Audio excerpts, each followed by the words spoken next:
All right, so let's look at this situation now. The task of getting the group out here, that's the entrance, will not be easy, as we heard Saksa there. So what are some of the challenges that, rescuers face?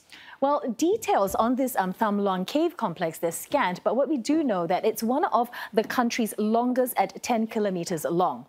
The 12 boys and their coach, they entered the cave on the 23rd of June. It was dry at the time, making it relatively straightforward track in.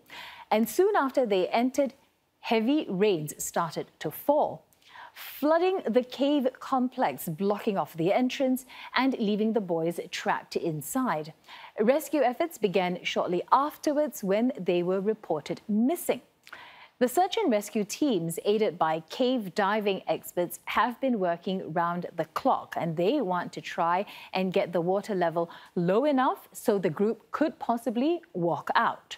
Over 128 million litres of water have already been pumped out, but the floodwaters, they're not receding fast enough. So what's being considered now is, as Saksa said, they're getting the group to dive out. But this poses major risks.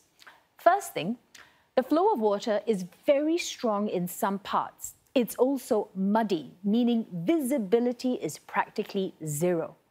The confined space, that's also an issue because, some areas, it's so narrow that divers themselves, they had to take their tanks off to squeeze through.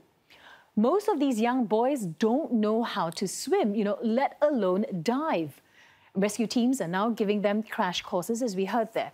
A static rope, which is already in place, should help. It can guide each boy and his rescue diver out.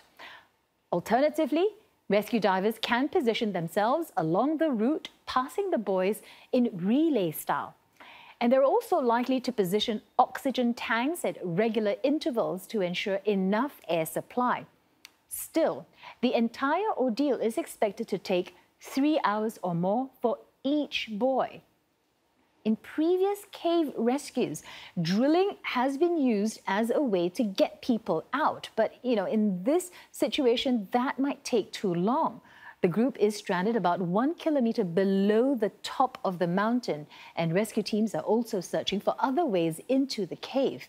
But it's a race against time.